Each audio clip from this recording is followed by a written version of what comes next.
নমস্কার বন্ধুরা, তোমরা সকলে দেখছো all India rankers YouTube channel এবং আজকে আমরা চলে আসছি গুরুত্বপূর্ণ কিছু কোয়েশ্চেন অ্যান্সার নিয়ে, যেগুলো আমাদের এসএসসি এবং রেলওয়ে স্পেশালিস্ট।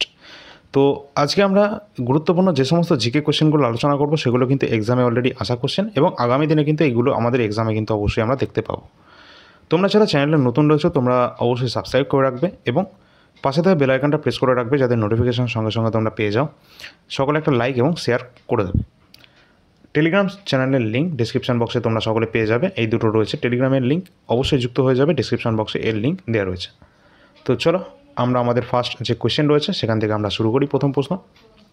প্রথম আমাদের যে প্রশ্ন রয়েছে, ভারতের সংবিধানের 29 থেকে 30 নম্বর অনুচ্ছেদে কী উল্লেখ করা রয়েছে?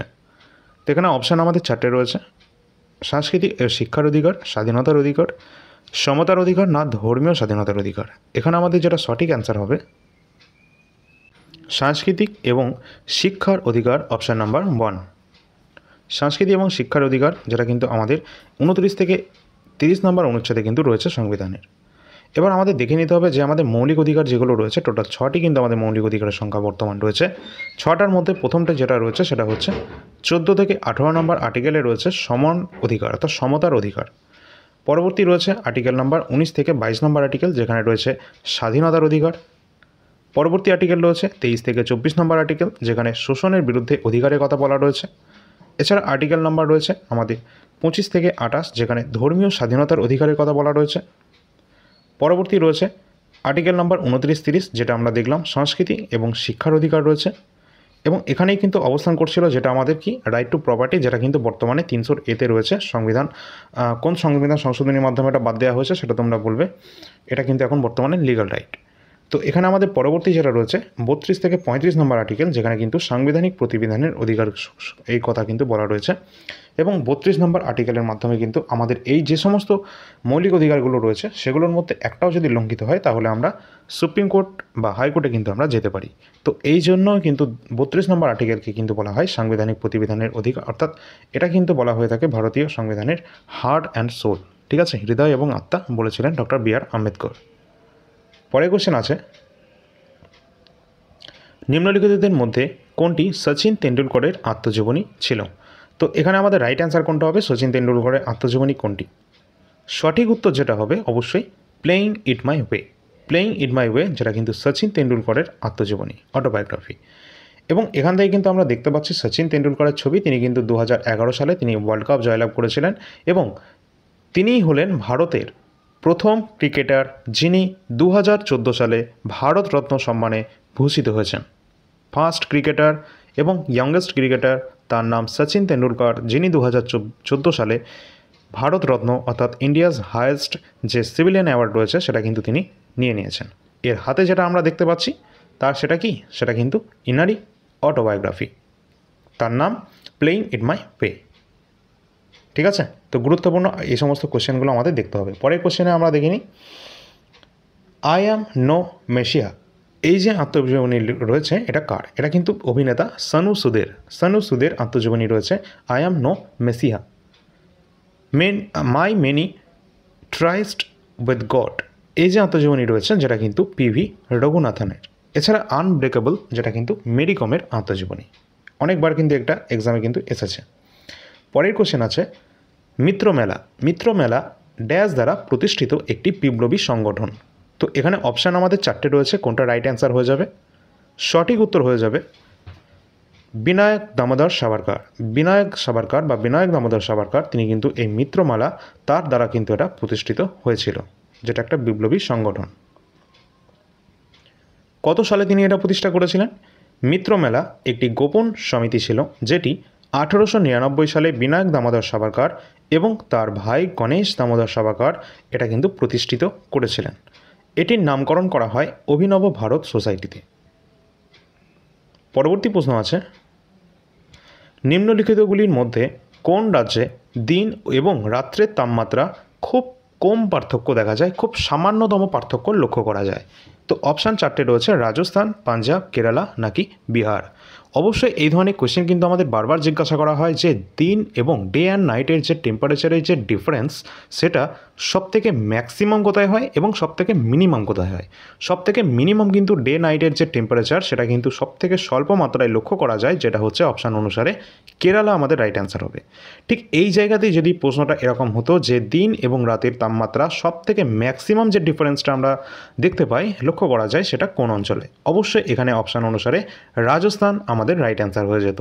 রাজস্থানের বিশেষ করে থর মরুভূমি, যেখানে কিন্তু দিন রাতের যে তাপমাত্রা টেম্পারেচারের যে ডিফারেন্সিয়েশন যেটা কিন্তু সবথেকে বেশি কিন্তু লক্ষ্য করা যায়। পরের কোশ্চেন, যদি ভালো লাগে সকলে একটা লাইক করে দেবে এবং শেয়ার করে দেবে।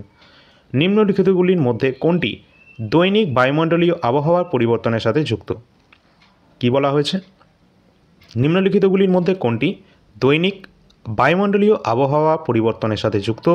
এখানে অপশান রয়েছে আমাদের যে বায়ুমণ্ডলীয় যে স্তরগুলো রয়েছে, অর্থাৎ troposphere, stratosphere, mesosphere, thermosphere, exosphere, এই স্তর সম্পর্কে আমাদের কিন্তু ডিটেলস জেনে রাখতে হবে, কারণ এখান থেকে এক্সামে জিজ্ঞাসা করা হয়। এইখানে যেটা আমাদের রাইট অ্যান্সার হবে, সঠিক উত্তর হয়ে যাবে ট্রোপোস্ফিয়ার। ট্রোপোস্ফিয়ার বায়ুমণ্ডলের সর্বনিম্ন স্তর এবং যেখানে কিন্তু আমরা অবস্থান করছি, তাই তো? তো আমরা একটু দেখে নিই কোথায় কোন স্তরটা অবস্থান করছে। তো তোমরা এখানে কিন্তু চিত্রের মাধ্যমে দেখতে পাচ্ছ যে এটা যদি আমাদের পৃথিবীর সারফেস এরিয়াটা হয়, তাহলে কিন্তু এই যে অঞ্চলে যেখানে আমরা মেঘ বাদল এগুলো সব দেখতে পাচ্ছি, যেখানে কিন্তু গ্যাস বেলুন ট্যাস বেলুন এগুলো সবই আমরা দেখতে পাচ্ছি, সেটা হচ্ছে আমাদের ট্রোপোস্ফিয়ার স্তর। ঠিক আছে, এবং এই ট্রোপোস্ফিয়ারের উপরেই অবস্থান করছে ট্রোপোপজ। এই ট্রোপোপজের ঠিক উপরেই কিন্তু অবস্থান করছে স্ট্র্যাটোস্ফিয়ার। স্ট্র্যাটোস্ফিয়ার, তার উপরে অবস্থান করছে মেসোস্ফিয়ার, এবং তার উপরে অবস্থান করছে থার্মোস্ফিয়ার, তার উপরে এক্সোস্ফিয়ার। এবার আমাদের কিন্তু অনেক প্রশ্ন এখান থেকে হয়ে থাকে। তো আমরা কিন্তু যে স্তরে অবস্থান করছি সেটা হচ্ছে ট্রোপোস্ফিয়ার, যেটাকে কিন্তু ক্ষুব্ধমণ্ডল বলা হয়, কারণ এই স্তরে কিন্তু ঝড় বৃষ্টি থেকে শুরু করে যে সমস্ত বায়ুমণ্ডলীয় গোলযোগগুলো রয়েছে সেগুলো কিন্তু এই অঞ্চলেই ঘটে থাকে, এই ট্রোপোস্ফিয়ার স্তরে। এছাড়া এর ওপরে রয়েছে স্ট্র্যাটোস্ফিয়ার, যেখানে কিন্তু আমাদের এই যে জেট প্লেনগুলো রয়েছে, যে সমস্ত আমাদের যে প্লেনগুলো রয়েছে এরোপ্লেন, সেগুলো কিন্তু চলাচল করে এই আমাদের এই স্ট্র্যাটোস্ফিয়ার স্তরগুলোতে। ঠিক আছে, এছাড়া এর ওপরে রয়েছে মেসোস্ফিয়ার, যেখানে কিন্তু উল্কাপিণ্ড পুরো ছাই হয়ে যায়। ঠিক আছে, যে সমস্ত ছোটোখাটো উল্কাগুলো রয়েছে এগুলো কিন্তু পুরো ছাই হয়ে যায় মেসোস্ফিয়ার স্তরে। এছাড়া এর ওপরে রয়েছে আমাদের থার্মোস্ফিয়ার বা আয়নোস্ফিয়ার স্তর, যেখানে কিন্তু আমাদের এই যে বেতার তরঙ্গ রয়েছে সেটা কিন্তু প্রতিফলিত হয়। ঠিক আছে, তো এই সমস্ত গুরুত্বপূর্ণ যে ইনফরমেশানগুলো আমাদের দেখে রাখতে হবে। আর এখানে যেটা রয়েছে সেটা হচ্ছে এক্সোস্ফিয়ার, যেটা হচ্ছে একদম আউটার লেয়ার। ওকে, আচ্ছা, আর আমরা কিন্তু জানি যে আমাদের যে ভূপৃষ্ঠ থেকে যে সমস্ত রকেটগুলো উত্তোলন করা হয়, যে সমস্ত স্যাটেলাইট লঞ্চ করা হয়, সেটা আমাদের যে মানে এখান থেকে একটা প্রশ্ন তোমাদের বারবার আসে, সেটা হচ্ছে আইএসএস, অর্থাৎ ইন্টারন্যাশনাল স্পেস স্টেশন, যেটা কিন্তু আমরা দেখেছিলাম যে এই যে আমাদের কিছুদিন আগে শুভাংশু শুক্লা সহ 4 মহাকাশচারী এক্সিয়াম 4 মিশনের মাধ্যমে তারা কিন্তু পাড়ি দিয়েছেন, যেটা কিন্তু আজকে সকালে কারেন্ট অ্যাফেয়ার্সের ক্লাসে তোমাদের জানিয়েছিলাম। তোমরা অবশ্যই কারেন্ট অ্যাফেয়ার্সের ক্লাসটা সকলে ফলো করবে, সকালের দিকে হয়। এবং এই ক্লাসে তোমাদের যেমনটা বলেছিলাম যে এক্সিয়াম 4 মিশনের মাধ্যমে শুভাংশু শুক্লা সহ ভারতের শুভাংশু শুক্লা এবং 4 জন মহাকাশচারী তারা কিন্তু ফ্যালকন 9 রকেটে করে তারা কিন্তু স্পেস এক্সের অবশ্যই সেটার মাধ্যমে কিন্তু তারা পাড়ি দিয়েছে এবং আইএসএস অর্থাৎ ইন্টারন্যাশনাল স্পেস স্টেশনে তারা কিন্তু যাবে। এবং এখানে কিন্তু ডকিংয়ের যে ব্যাপারটা সেটা কিন্তু শুভাংশু শুক্লার হাতেই কিন্তু তারা রয়েছে। এবং এখানে কিন্তু এই যে আইএসএস পরীক্ষায় যেটা এক্সামে জিজ্ঞাসা করা হয়, আইএসএস অর্থাৎ ইন্টারন্যাশনাল স্পেস স্টেশন, এটা আমাদের ভূপৃষ্ঠ থেকে কত কিলোমিটার উচ্চতায় অবস্থান করছে। ঠিক আছে, তো এখানে আমাদের কিন্তু ডাইরেক্ট রাইট অ্যান্সার যেটা হবে, ভূপৃষ্ঠ থেকে টোটাল 400 কিলোমিটার উচ্চতায় কিন্তু অবস্থান করছে ইন্টারন্যাশনাল স্পেস স্টেশন। ঠিক আছে, আচ্ছা, আর এখান থেকে আরেকটা কোশ্চেনও হয়, যেটা হচ্ছে আমাদের যে রকেটটা যখন যাচ্ছে, রকেটের মুক্তিবেগ বা এর রকেটটা যখন মাধ্যাকর্ষণকে ছাড়িয়ে যখন ওপরে যখন উঠছে, তার জন্য তো এটা নিউটনের তৃতীয় সূত্রকে পরিলক্ষিত হয় আমাদের এখানে, তাই না? তো এখানে কতটা গতিবেগে রকেটকে চলতে হয়, যার ফলে সে এই মাধ্যাকর্ষণের যে টানটা সেটাকে সে বিচ্ছিন্ন করতে পারে, ছিন্ন বিচ্ছিন্ন করতে পারে, যার ফলে সে উপরে চলে যায়, যেটা হচ্ছে 11.2 কিলোমিটার প্রতি সেকেন্ডে। এতটা মিনিমাম তার স্পিড হওয়া উচিত, যার ফলে সে মাধ্যাকর্ষণের টানটা ছিঁড়ে সে কিন্তু উপরের দিকে চলে যেতে পারে। তো চলো পরবর্তী কোয়েশ্চেন আনসার আমরা দেখি। যদি তোমাদের ইনফরমেশন ভালো লেগে থাকে তাহলে একটা লাইক এখনই করে দেবে এবং শেয়ার কিন্তু অবশ্যই হওয়া চাই। এখানে আমরা দেখতে পাচ্ছি যে জলবায়ু এবং আবহাওয়ার যে সকল পরিবর্তন বায়ুমণ্ডলের ট্রোপোস্ফিয়ার স্তরে কিন্তু ঘটে থাকে, যেমনটা তোমাদের আমরা জানিয়েছি। আর তোমরা যদি সত্যিই চাও যে বায়ুমণ্ডলীয় এই সমস্ত স্তর সম্পর্কে বা আমাদের ডিটেল ক্লাস জিওগ্রাফি সম্পর্কে কোনো টপিকের উপর, তাহলে সেই টপিকটা তোমরা কমেন্ট সেকশনের মাধ্যমে কমেন্টের মাধ্যমে জানিয়ে দেবে। ঠিক আছে, পরের কোশ্চেন আছে, বসুন্ধরা ধরাস্বামী, আমি কিন্তু এই নামটার সাথে অনেক পরিচিত, তার কারণ এই নামটা অনেকবার কিন্তু এক্সামে কিন্তু চলে এসেছে, ঠিক আছে। তো তিনি কোন নৃত্যের জন্য 2019 সালের সঙ্গীত নাটক একাডেমি অ্যাওয়ার্ড পুরস্কারটি পেয়েছিলেন? তো এখানে আমাদের সঠিক উত্তর কোনটা হবে? মোহিনীআট্টম, কত্থক, কথাকলি এবং ভারতনাট্যম। এখানে সঠিক অ্যান্সার যেটা হয়ে যাবে সেটা হচ্ছে ভারতনাট্যম ড্যান্স। ভারতনাট্যমের সাথে যুক্ত এই বসুন্ধরা ধরাস্বামী, যিনি 2019 সালে সঙ্গীত নাটক একাডেমি অ্যাওয়ার্ড অর্থাৎ এসএনএ অ্যাওয়ার্ড তিনি কিন্তু পেয়েছিলেন। এবং এখানে দেখে নেবে এই ভারতনাট্যম যেটা হচ্ছে সেটা হচ্ছে আমাদের তামিলনাড়ুর অত্যন্ত প্রাচীনতম একটা ক্লাসিক্যাল ড্যান্স, যে ড্যান্সের ধরন কিন্তু আমরা এই ছবির মাধ্যমে পরিলক্ষিত হচ্ছে, ঠিক আছে। তো এখানে যে সমস্ত ব্যক্তিগণ রয়েছে তাদেরও কিন্তু নাম বারবার কিন্তু এক্সামে জিজ্ঞাসা করা হয় যে কে কোন ব্যক্তি যারা কিন্তু এই ভারতনাট্যম ড্যান্সের সাথে যুক্ত। যেহেতু এটা বহু প্রাচীন একটা ক্লাসিক্যাল ড্যান্স, তাই এই সম্পর্কে আমাদের অবশ্যই ডিটেলস দেখতে হবে। ভারতনাট্যম সম্রাজ্ঞী হিসাবে সবথেকে পরিচিত তার নাম তাঞ্জোর বালা সরস্বতী বা টি বালা সরস্বতী, তিনি কিন্তু এই ভারতনাট্যমের সম্রাজ্ঞী নামে কিন্তু পরিচিত। এছাড়া আরও কিছু ব্যক্তিবর্গ রয়েছে যাদের নাম রয়েছে পদ্মা সুব্রমণ্যম, রুক্মিণী দেবী অরুণদোলে। আর তোমাদের বলে রাখি, ইনি হচ্ছেন রাজ্যসভায় প্রথম নমিনেটেড মেম্বার, ফার্স্ট ওমেন যিনি কিন্তু রাজ্যসভায় প্রথম মহিলা যিনি কিন্তু নমিনেটেড, ঠিক আছে। তো আমরা জানি যে লোকসভাতেও কিন্তু আগে আমাদের মনোনীত করা হতো দুজন অ্যাংলো ইন্ডিয়ানকে, যেটা কিন্তু আমাদের 2019-এর 104 নম্বর অ্যামেন্ডমেন্ট অ্যাক্টের মাধ্যমে সেটা বাতিল করে দেওয়া হয়। এবং বর্তমানে কিন্তু কোনোরকমভাবে লোকসভাতে কিন্তু যুক্ত করা হয় না, নমিনেটেড করা হয় না রাষ্ট্রপতির মাধ্যমে, কিন্তু রাজ্যসভায় করা হয়ে থাকে, ঠিক আছে। আর রাজ্যসভায় প্রথম মহিলা হিসাবে কিন্তু এই রুক্মিণী দেবী অরুণদোলে তার নামটা কিন্তু আমরা পাই। এছাড়া আর রয়েছে যামিনী কৃষ্ণমূর্তি, তিনি কিন্তু এই ভারতনাট্যম ড্যান্সের সাথে যুক্ত, তার সাথে তিনি কুচিপুড়ি এবং ওড়িশি ড্যান্সের সাথেও কিন্তু যুক্ত, আর যিনি কিন্তু কিছুদিন আগে মারা গেছেন, ঠিক আছে। আচ্ছা, পরের কোশ্চেন আমরা দেখি আর কি আছে। পরে আমরা দেখে নেব আরও কিছু গুরুত্বপূর্ণ যারা কিন্তু ভারতনাট্যম ড্যান্সের সাথে যুক্ত, এবং এই নামগুলো কিন্তু আমাদের এক্সামে প্রতিটা এক্সামে প্রায় আমরা দেখতে পাই। ফার্স্টে আমাদের রয়েছে সোনাল মানসিং, হেমা মালিনী, মীনাক্ষী সুন্দরাম পিল্লাই, শান্তা রাও, যামিনী কৃষ্ণমূর্তি, বসুন্ধরা ধরাস্বামী। এছাড়া রয়েছে মীনাক্ষী শ্রীনিবাসন, কুমারী কমলা বা কমলা নারায়ণ, একই ব্যক্তি। এছাড়া রয়েছে টি বালা সরস্বতী বা তাঞ্জোর বালা সরস্বতী, যেটা আমরা দেখলাম, আলারমেল ভাল্লি, মৃণালিনী সারাভাই, পদ্মা সুব্রমণ্যম। এনারা সকলে ভারতনাট্যম বিখ্যাত ড্যান্সার, যারা কিন্তু বিভিন্ন রকম পুরস্কার, সেটা পদ্মভূষণ, বিভূষণ বা পদ্মশ্রী বা সঙ্গীত নাটক একাডেমি অ্যাওয়ার্ড, বিভিন্ন পুরস্কারে কিন্তু তারা সম্মানিত। এই সমস্ত নাম কিন্তু এক্সামে বারবার আসে। যদি তোমাদের ভালো লাগে অবশ্যই একটা লাইক সকলে করে দেবে এবং চ্যানেলটা এখনই সাবস্ক্রাইব করে রাখো, কারণ এই ধরনের ক্লাস কিন্তু তোমরা আগামী দিনে পরপর এখন ব্যাক টু ব্যাক পেতে থাকবে। এবং তোমাদের যদি প্রয়োজন হয়ে থাকে, সামনে আমাদের এসএসসির ব্যাক টু ব্যাক এক্সাম রয়েছে এবং আজকে আমাদের এসএসসি এমটিএসের ভ্যাকেন্সি রিলিজ হওয়ার কথা রয়েছে, তো আমরা অবশ্যই তাদের প্রিভিয়াস ইয়ার কোশ্চেনও কিন্তু শুরু করার কথা ভাবছি, সেটা তোমরা সেটা কমেন্ট সেকশনের মাধ্যমে জানিয়ে দেবে। তো আমাদের পরবর্তী কোশ্চেন আছে, নোয়াখাই ফেস্টিভ্যাল বা উৎসব এটা পালন করা হয়ে থাকে কোন রাজ্যে? পশ্চিমবঙ্গ, আসাম, ওড়িশা না মেঘালয়? সঠিক অ্যান্সার হয়ে যাবে নোয়াখাই যে ফেস্টিভ্যাল, যেটা কিন্তু আমরা ওড়িশা রাজ্যে দেখতে পাই। এছাড়া ওড়িশার যে ক্লাসিক্যাল ড্যান্স রয়েছে সেটার নাম কি? ওড়িশি ড্যান্স। এবং এই ড্যান্সের জনপ্রিয় ব্যক্তি যার নাম কেলুচরণ মহাপাত্র, ঠিক আছে। অত্যন্ত জনপ্রিয় একজন ব্যক্তি, তিনি কিন্তু এই ওড়িশি ড্যান্সের সাথে কিন্তু ওতপ্রোতভাবে জড়িত। আমরা এখানে দেখতে পাচ্ছি যেটা নোয়াখাই যে ফেস্টিভ্যাল রয়েছে, এবং তার কিন্তু এখানে আমরা দেখতে পাচ্ছি নোয়া অর্থাৎ নিউ এবং খাই অর্থাৎ ফুড, অর্থাৎ খাবার সম্পর্কিত, অর্থাৎ খাদ্য যখন আমাদের এইখানে কিন্তু নতুন যে ফসলটা তোলা হয় সেই ক্ষেত্রেই কিন্তু এই নোয়াখাই ফেস্টিভ্যাল কিন্তু পালন করা হয়। অর্থাৎ এটা কিন্তু একটা হারভেস্টিং ফেস্টিভ্যাল ওড়িশা রাজ্যের, ঠিক আছে। যখন চাষ করা হয় এবং নতুন ফসল যখন তোলা হচ্ছে, তখনই কিন্তু এই ধরনের উৎসবটা কিন্তু পালন করা হয়ে থাকে ওড়িশা রাজ্যে, নোয়াখাই। পরবর্তী প্রশ্ন কী আছে? আচ্ছা, পরের কোশ্চেনে যাওয়ার আগে তোমাদের বলে রাখি, আমাদের কাছে এই সমস্ত পিডিএফ অ্যাভেলেবেল রয়েছে, সেগুলো কিন্তু এখানে রয়েছে। যেমন কারেন্ট অ্যাফেয়ার্স 2024, যেটা তোমরা কমপ্লিটটা 80 টাকা দিয়ে পেয়ে যাবে। এখানে কিন্তু সমস্ত কোশ্চেন গুরুত্বপূর্ণ রয়েছে। এছাড়া কারেন্ট অ্যাফেয়ার্স 2025, যেটা কিন্তু তোমরা প্রতি মাসে 20 রুপিসে পাবে। এছাড়া রয়েছে NTPC previous year GK question, যেটা আন্ডার গ্র্যাজুয়েট যারা স্টুডেন্ট রয়েছে তাদের জন্য গুরুত্বপূর্ণ, যেটা 99 পে করে তোমরা পেয়ে যাবে।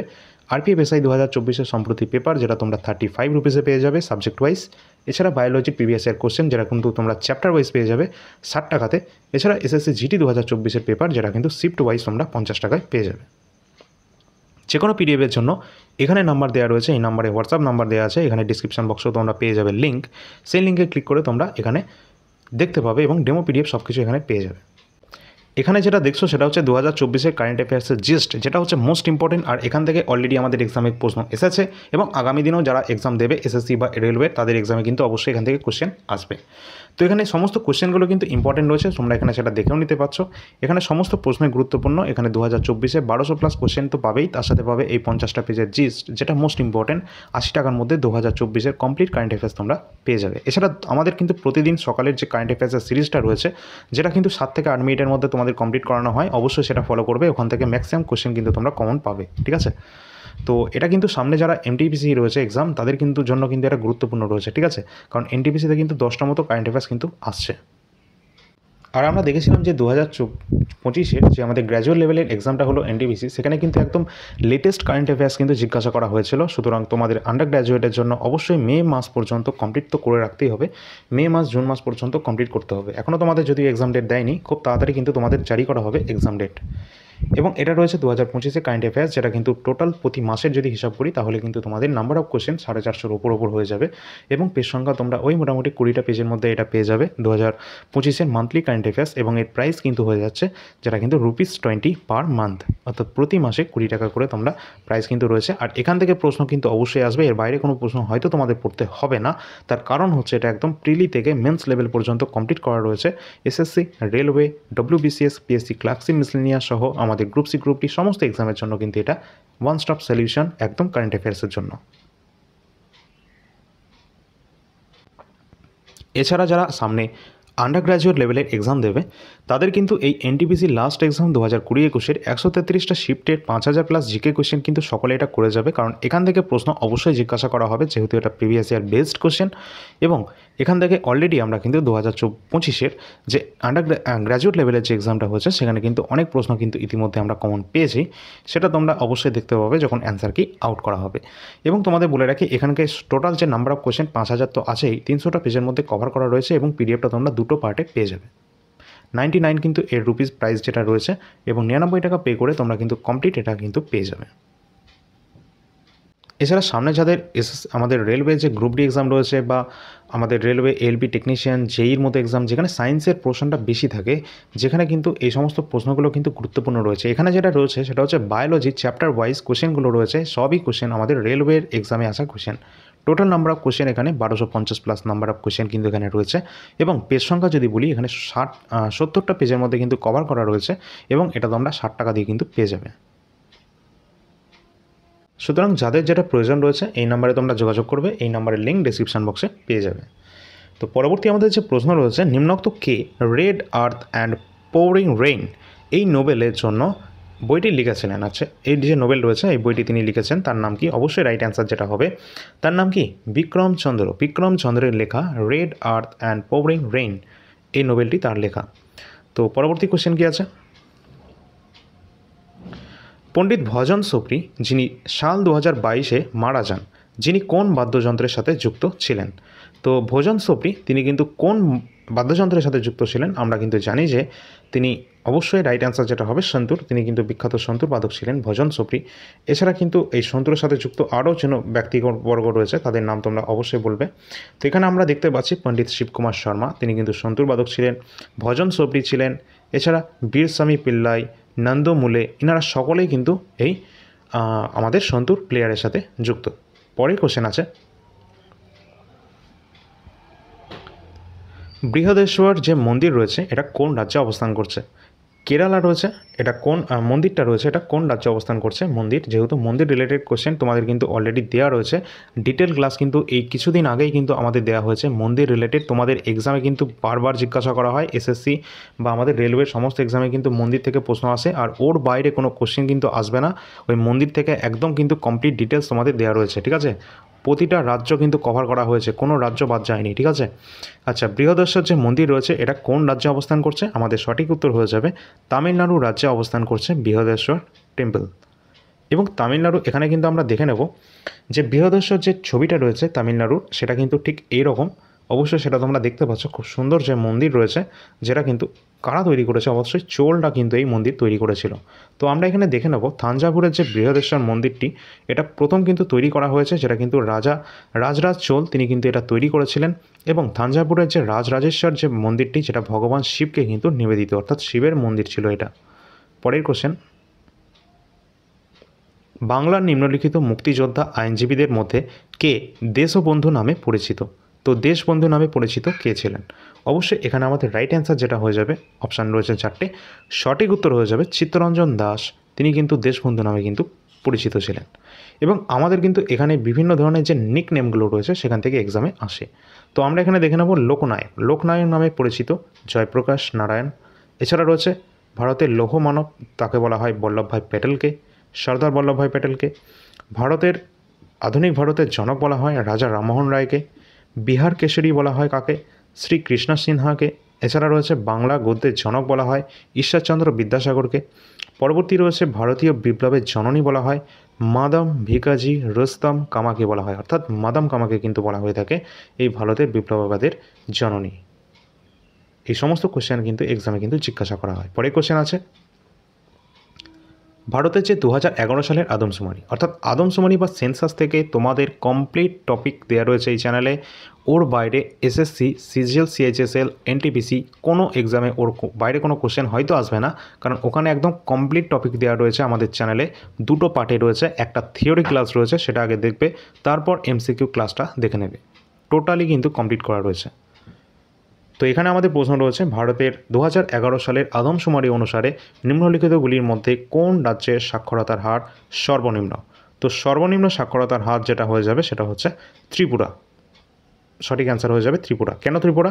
এখানে কিন্তু সর্বনিম্ন আমাদের হিসাবে কিন্তু বিহার হয়ে থাকে, কিন্তু বিহার কিন্তু এখানে অপশানে যেহেতু নেই, তারপর যে রাজ্য সেটা হচ্ছে ত্রিপুরা। আমাদের ওই ক্লাসে কিন্তু এইভাবেই করানো রয়েছে যে প্রথম অপশান মানে ফার্স্ট দেওয়া রয়েছে, সেকেন্ড দেওয়া রয়েছে এবং থার্ড, তিনটে পরপর কিন্তু দেওয়া রয়েছে। যে কোনো দিক থেকে, সেটা সাক্ষরতার দিক থেকে বলো, শিক্ষিত দিক থেকে বলো, জনসংখ্যার দিক থেকে বলো, বা জনঘনত্ব দিক থেকে রাজ্য বলো, সে যে কোনো দিক থেকে বলো, বা লিঙ্গানুপাত, যে কোনো। অবশ্যই ক্লাসটা তোমরা সকলে দেখে নেবে। পরের কোশ্চেন আমরা এখানে যাওয়ার আগে এখানে দেখে নেব যে 2011 সালের আদমশুমারি যে বা সেন্সাস, যেটা অনুসারে কেরালা রাজ্য কিন্তু সবথেকে বেশি কিন্তু এখানে শিক্ষিত রাজ্য। 2011 অনুসারে কিন্তু লাক্ষাদ্বীপ হচ্ছে কেন্দ্রশাসিত অঞ্চল, যেটা কিন্তু সবথেকে বেশি সাক্ষরতার হার কিন্তু এখানে বেশি রয়েছে। এছাড়া আমরা যদি 2011 আদমশুমারি অনুসারে বলি যে মিজোরাম রাজ্য কিন্তু দ্বিতীয় সর্বাধিক কিন্তু শিক্ষার হারে কিন্তু ছিল। আর এই মিজোরাম থেকে আমাদের যেটা মনে পড়ে গেল, যেটা হচ্ছে বর্তমানে সম্পূর্ণ শিক্ষিত রাজ্যের কিন্তু ঘোষণা হয়েছে, যেটা কিন্তু মিজোরাম কিন্তু এই তকমা অলরেডি পেয়ে গেছে। ঠিক আছে, আচ্ছা পরের প্রশ্ন যাওয়ার আগে এখানে দেখতে হবে আরও যে 2011 জনগণনা অনুসারে এখানে গোয়া রাজ্যের সাক্ষরতা যেটা কিন্তু তৃতীয় সর্বাধিক রয়েছে। এছাড়া ত্রিপুরা রাজ্য যেটা কিন্তু চতুর্থ সর্বাধিক রাজ্য কিন্তু ছিল। আদমশুমারি 2011 সালে কম শিক্ষিত রাজ্য কিন্তু সবথেকে কম, যেটা বিহার। পরের কোশ্চেন,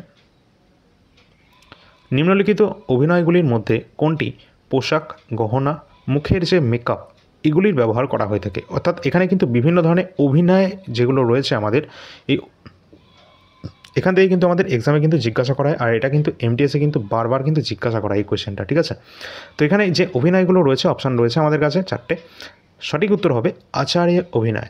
আহার যে অভিনয় রয়েছে, যেটা কিন্তু আমাদের রাইট অ্যান্সার হবে যে এই যে পোশাক বা গহনা বা মেকআপগুলো রয়েছে এগুলো কিন্তু এই অভিনয়ের অন্তর্গত।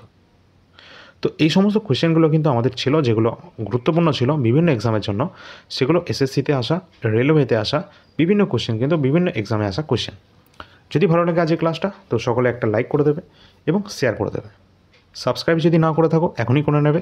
টেলিগ্রামের লিঙ্ক ডেসক্রিপশন বক্সে দেওয়া রয়েছে। যখনই এসএসসি এমটিএসের বিজ্ঞপ্তি জারি হবে, তোমরা সঙ্গে সঙ্গে কিন্তু টেলিগ্রাম চ্যানেলে ফুল নোটিফিকেশন সবার প্রথম সবার আগে পেয়ে যাবে। যে কোনো আপডেট, সেটা এই পরীক্ষার বলে নয়, সমস্ত আপডেট কিন্তু সবার প্রথম পেয়ে যাবে এআইআর একাডেমি বা all India rankers YouTube channel এবং টেলিগ্রাম চ্যানেল। ডেসক্রিপশন বক্সের লিঙ্ক দেওয়া রয়েছে, যুক্ত হয়ে যাবে। আর আমাদের কাছে যে সমস্ত পিডিএফ অ্যাভেলেবেল আছে সেগুলো তোমরা তো দেখেইছো।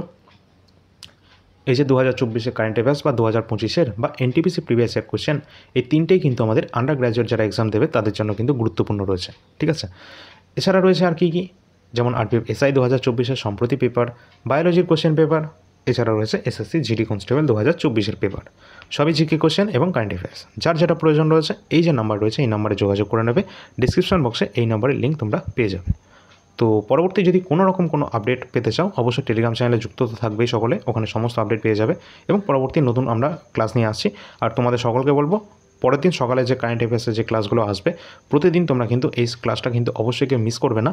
ওখানে দেখবে একদম শর্ট টাইমে ম্যাক্সিমাম নাম্বার অফ যে কোয়েশ্চেনগুলো তোমরা কিন্তু কভার করতে পারবে প্রতিদিনের ইম্পর্টেন্ট কারেন্ট অ্যাফেয়ার্স, এবং ওর বাইরে কিন্তু কোয়েশ্চেন আসবে না, এখনও বলছি কিন্তু, ঠিক আছে। তো চলো পরবর্তী ক্লাস নিয়ে আসছি, ধন্যবাদ।